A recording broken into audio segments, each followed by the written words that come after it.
There comes a moment quiet, unannounced, when something within you grows tired of the constant noise. Not the noise of the world, but the noise inside your own mind. The endless commentary, the rehearsing of conversations that already happened, the imagining of futures that may never arrive, the judging, comparing, worrying, explaining, defending. And in that moment, you don't dramatically declare anything. You don't shout. You simply feel a gentle exhaustion with living exclusively inside thought. And that exhaustion is sacred. It is the soul's way of whispering, there is another way to be here. Most people believe their thoughts are who they are. They wake up inside a stream of ideas, memories, plans, and labels, and they assume this stream is the self. But the truth, ancient, quiet, and liberating, is that you are not the voice in your head. You are the awareness listening to it. Thoughts come and go. Awareness remains. And peace does not arrive when your thoughts finally behave. Peace arrives when you stop confusing yourself with them. The mind is a beautiful tool. It helps you navigate the world, solve problems, remember names, build bridges, write books, and plan journeys. But when the tool becomes the master, suffering begins. The mind was designed to serve life, not replace it. Yet so many people live as if life is something to be analyzed rather than experienced. They stand in a sunset and think about it instead of feeling it. They sit with a loved one and evaluate the moment instead of entering it. They move through entire years without ever fully arriving in a single moment. Living in your head is exhausting because the head is never satisfied. The mind always wants more information, more certainty, more control. It replays the past as if it could be edited and previews the future as if it could be guaranteed.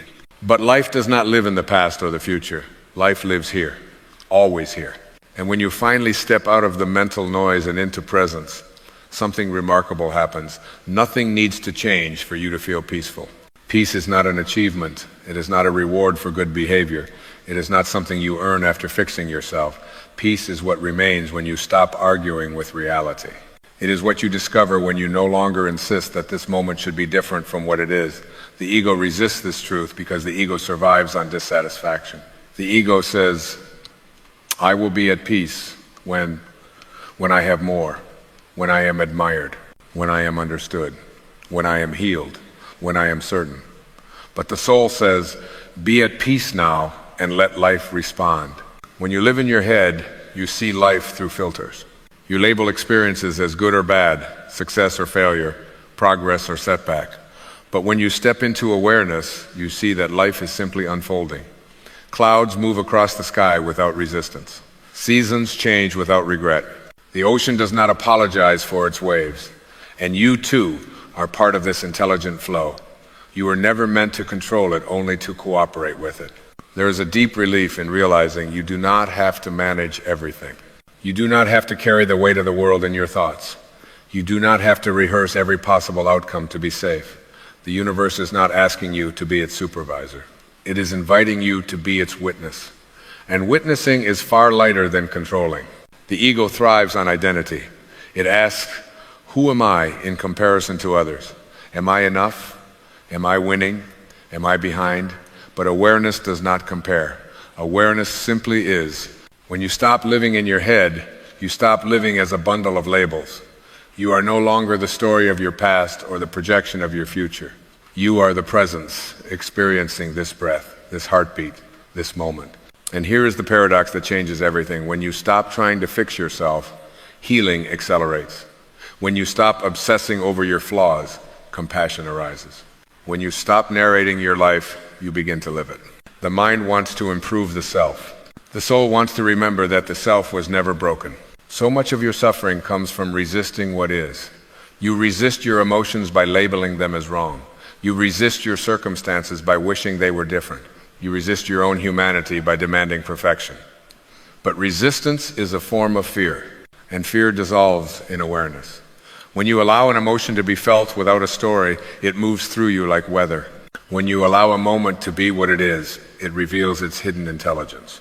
You may notice that when you stop overthinking, your body relaxes, your breath deepens, your shoulders soften.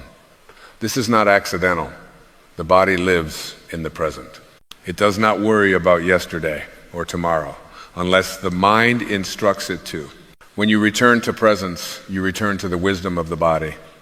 And the body knows how to heal when it is not constantly interrupted by fear-based thinking. Many people ask, how do I stop living in my head? And the answer is simpler than the mind expects. You do not fight thoughts. You do not silence them by force. You notice them. You watch them. You let them pass like clouds across the sky of awareness. The moment you observe a thought instead of believing it, you are free. Not free from thinking, but free from identification. The mind will tell you that presence is passive, that letting go is weakness, that awareness is avoidance. But look closely. The most powerful actions arise from stillness. The clearest decisions come from calm. The deepest love flows from presence. When you are anchored in awareness, you respond instead of react. And response is always wiser than reaction. Living in your head often means living in fear. Fear of being wrong, fear of being rejected, fear of not being enough. But awareness reveals a deeper truth. You are already whole. You do not need to add anything to yourself to be worthy of peace. You are not a problem to be solved. You are an expression of life itself. The universe did not make a mistake when it made you. It did not forget to give you something essential. Every oak tree begins as an acorn, and it does not apologize for not being tall yet. It does not compare itself to the forest. It simply grows according to its nature. And so do you when you stop interfering with your own becoming. When you finally stop living in your head, you begin to trust life. Not blindly, but deeply. You trust that you do not need to know everything to move forward. You trust that clarity comes through presence, not anxiety. You trust that answers arise when the mind relaxes its grip. This trust is not naive, it is intelligent. It is alignment with the same force that spins galaxies and beats your heart without asking permission. You may notice that forgiveness becomes easier when you are present. Resentment requires memory and imagination. It feeds on stories of what should have been. But in this moment, right now, there is nothing to forgive. There is only breath, sensation, awareness. And from this space, compassion flows naturally, not as a moral duty, but as a recognition of shared humanity. Peace does not mean life becomes perfect. It means you stop demanding perfection from life. It means you meet each experience with openness rather than resistance. It means you allow joy without fear and pain without drama. It means you trust that even uncertainty has a place in the greater order. The ego wants guarantees. The soul wants truth. And the truth is that life is happening now, not in your thoughts about it. When you return to this moment, again and again, you discover that peace was never missing. It was only obscured by noise. So let the mind do what it does best, think when needed, but do not live there, live here, in the space between thoughts, in the breath before the next sentence, in the awareness that notices the world without needing to explain it. This is where peace resides, not as an idea, but as an experience. And as you practice this gentle return to presence, you may find that life softens, problems lose their sharp edges, relationships deepen, ordinary moments glow with quiet meaning. You are no longer rushing toward fulfillment, you are inhabiting it. When you finally stop living in your head, life does not become smaller, it becomes vast, intimate, alive. And you realize, with a calm certainty that needs no defense, that peace was never something you had to create. It was always what you are, waiting patiently for you to come home. And as you rest more frequently in this home of awareness, you may begin to notice a subtle but profound shift in how life speaks to you. Guidance no longer arrives as loud instructions or anxious calculations. It appears quietly, intuitively, often when the mind is least involved. A feeling in the body, a gentle nudge, a sense of ease or unease that has no logical explanation, yet proves accurate time and again. This is the intelligence of life moving through you when you are no longer blocking it with constant mental interference. The mind insists on certainty before action. Awareness invites action before certainty. And strangely, when you trust this inner alignment, life seems to meet you halfway. Doors open without force. Conversations unfold with less effort. Decisions feel lighter, not because they are insignificant, but because they are no longer burdened by fear. You are not reckless, you are receptive. You are not passive, you are aligned. There is a kind of humility that comes with stepping out of the head and into presence. You begin to see how much energy was spent trying to be right, trying to be seen, trying to protect an image. And you realize how unnecessary it all was. Life does not require you to perform for it. It asks only that you participate sincerely. When you stop defending a constructed identity, you free an enormous amount of life force that was previously trapped in self-maintenance. You may notice that silence becomes more comfortable. Not the awkward silence that demands filling, but a living silence that feels rich and intelligent. In this silence, creativity is born. Love deepens. Truth reveals itself without argument. The need to constantly explain who you are and why you do what you do slowly dissolves. You become less interested in convincing and more interested in being. From this place, compassion naturally expands, not as a virtue you practice, but as a state you inhabit. When you are no longer dominated by your own mental stories, you can truly listen to another without rehearsing your response. You can see beyond behavior into pain, beyond opinions into fear, beyond words into longing. And this seeing changes everything. Judgment fades, not because you suppress it, but because it no longer makes sense. Living in presence does not remove challenges from your life. It removes the unnecessary suffering layered on top of them. You still feel sadness, but it does not become despair. You still experience loss, but it does not define you. Emotions move through you like guests rather than taking up permanent residence. You feel them fully, honor them honestly, and allow them to leave when their message has been delivered. There is a deep freedom in no longer needing every experience to validate you. Praise no longer inflates. Criticism no longer devastates. Success is enjoyed without attachment, and setbacks are met without self-condemnation. You begin to sense that your worth is not negotiable, it is inherent. And from this knowing, you interact with the world, not to prove your value, but to express it. When you stop living in your head, time itself seems to soften. You are no longer rushing toward the next moment as if salvation lives there. You are not trying to escape the present in search of a better one. Instead, you discover that each moment carries its own completeness, even the unfinished moments, even the uncertain ones, especially the ordinary ones. And perhaps the greatest gift of this shift is trust, quiet, grounded trust. Trust that you will know what to do when it is time to do it. Trust that you do not need to hold your life together with constant thinking. Trust that something far wiser than the mind is already orchestrating your becoming. This trust does not make you complacent, it makes you courageous, because you are no longer acting from fear of getting life wrong, but from faith in being guided. So you return again and again to this simple practice of noticing the breath, noticing the space between thoughts, noticing the aliveness in your hands, your chest, your eyes. Each return is an act of love. Each return is a quiet declaration that you are willing to live rather than merely think about living. And in this willingness, peace continues to deepen, not as a dramatic revelation, but as a steady presence. A calm that does not depend on circumstances. A sense of belonging that does not require approval. A knowing that you are not separate from life, but an intimate expression of it. And from here, everything you do becomes less about effort and more about flow, less about control and more about trust, less about the noise of the mind and more about the quiet truth of who you have always been. And as this quiet truth settles more deeply within you, you may begin to recognize how gently life responds when it is met without resistance. Situations that once felt heavy lose their grip. People who once triggered old patterns no longer hold the same power, not because they have changed, but because you have stopped meeting them from the reflexes of the mind. You are no longer negotiating with life from a place of defense. You are meeting it openly, without armor, without rehearsed conclusions. This openness reveals something extraordinary. Life does not need to be controlled to be meaningful. Meaning arises naturally when you are present for it. A walk becomes a meditation. A simple conversation becomes an exchange of energy rather than words.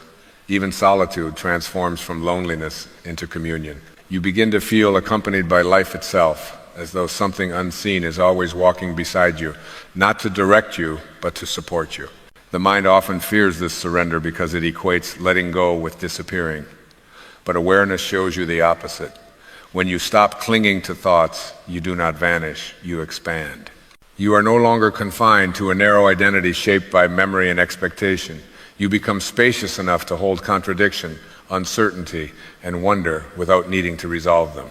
And in that spaciousness, a deeper intelligence moves. This intelligence does not rush, it does not panic, it does not argue.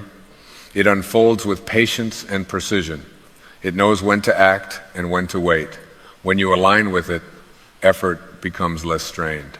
You still take action, but action feels like cooperation rather than force. You push less, trust more, and discover that life often delivers exactly what is needed when you stop insisting on what you think you want. There is a tenderness that emerges when you are no longer ruled by thought.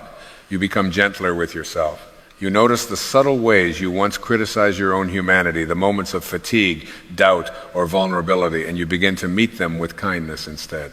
You realize that harshness never brought clarity, and pressure never produced peace.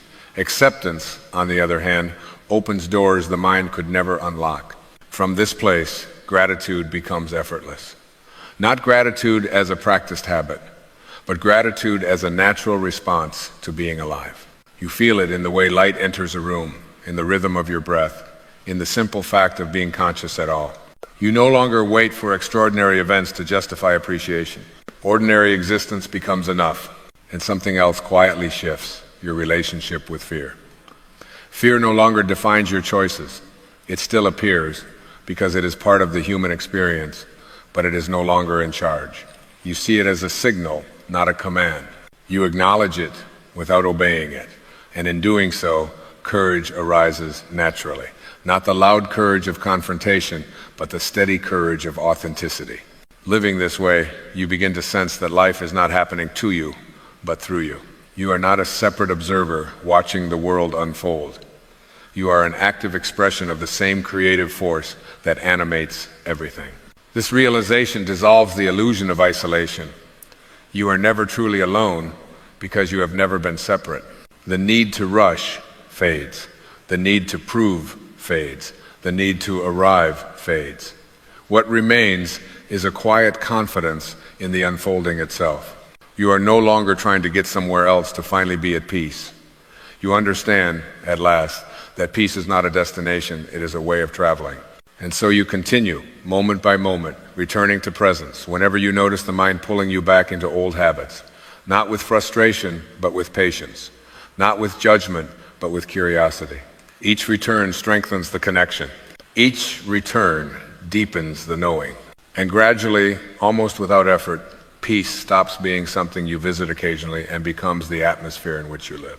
This is what happens when you finally stop living in your head. Life does not become silent, but it becomes harmonious.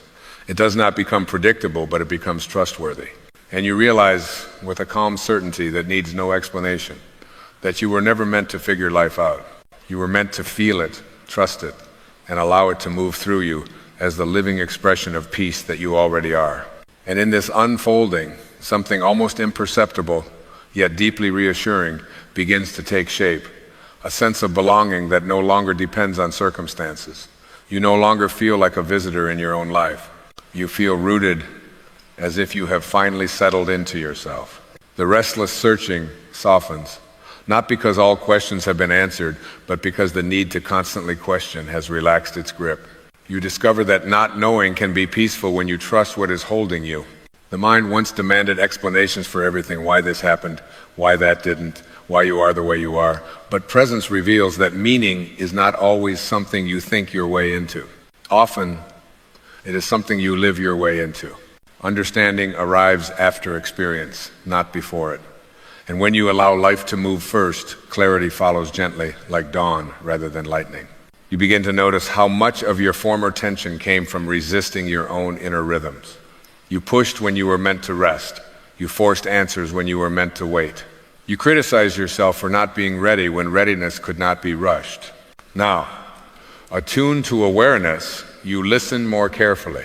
You honor the natural ebb and flow. You trust that pauses are not failures, and stillness is not stagnation. This trust reshapes your relationship with effort. You still care, you still show up, but you no longer exhaust yourself trying to control outcomes. You act with sincerity and then release the result. You understand that your responsibility is to align your intention, not to micromanage the universe. And in this release, effort becomes elegant, action becomes clean. You do what is yours to do, and you allow the rest to unfold. As the noise quiets, intuition grows stronger, not as something mystical or dramatic, but as a simple clarity about what feels true. You sense when to speak and when silence carries more wisdom. You know when to stay and when to leave. You recognize opportunities not because they shout, but because they feel right. This knowing does not argue, it does not persuade, it simply is. With this clarity comes a new relationship to identity. You are no longer overly invested in roles, success, failure, strong one, fixer, seeker. You can wear them when needed and set them down when they no longer serve. You realize that identity is functional, not fundamental. Who you are at the deepest level cannot be reduced to any description. And this realization brings enormous relief. From here, love changes texture.